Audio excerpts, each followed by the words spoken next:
Is it better for you to buy a new home or something that is already on the market? Okay, well, back to the example that we went through just now. So for a person who wants to buy a 300,000 house, he or she may have to save about 900 ringgit a month for the next 3 years so that he or she hopefully have enough money to fund for the down payment.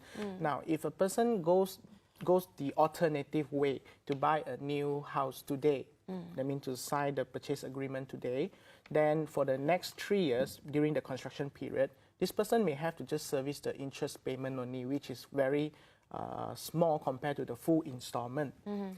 But then the question is that if you buy a new property today, you still have to pay the down payment, which is almost equal to the 10%, right? Yeah. But the good thing is that if you go to do some shopping, you will notice that nowadays a lot of rebates are being offered by housing developers to people who purchase.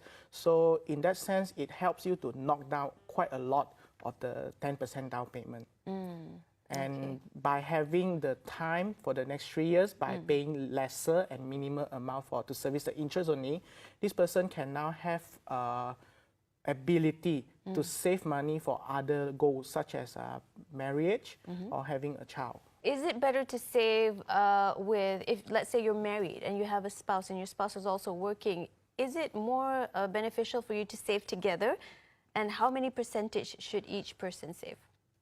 It also depends on the couple. See, some couple, they want to share the dream together. They want to build their family together, 50-50. So they can contribute 50-50. But certain couple, maybe the other one is earning more. So he or she may want to contribute a little bit more to the family. So when these two person is very confirmed, they want to build a family together, they want to buy a house together, they can, number one, they have to work out how much they have to prepare. In how long the time frame, then they can work backward to know how much they have to set aside from each of their monthly income. Okay, so even though you're saving together with a spouse, it depends on your personal income, your personal salary, how much you're making each month. Yes. Okay, now is it easier these days to get a 90% or 100% loan? When my financial institution approve an application for loan, they will look at how likely the person can afford to service the loan. Okay. So we call that a debt service ratio, whereby we take into consideration all your loan installment, we divide over your net take-home income.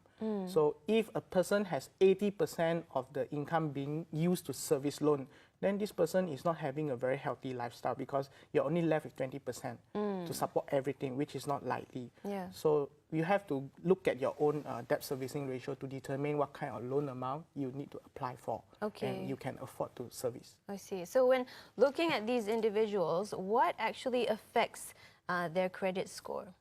In Malaysia, if you look at credit score, you can refer to CTOS score.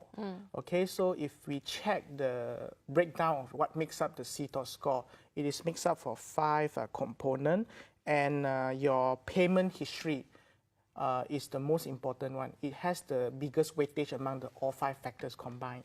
So the next one would be how much you owe. It takes about 30%. Your credit history length, how long your credit file. Let's say if you keep on refinance, you have a new loan account, credit account. So your credit history length is going to be short because almost all the accounts keep on regenerate itself, become a new one.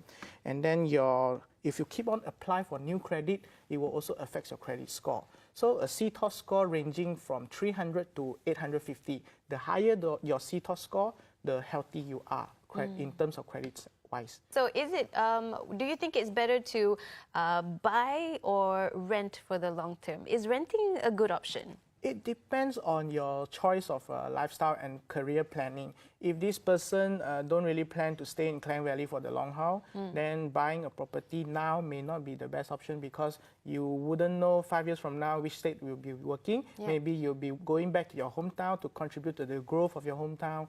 It's difficult to say unless that person has really have a concrete plan for that.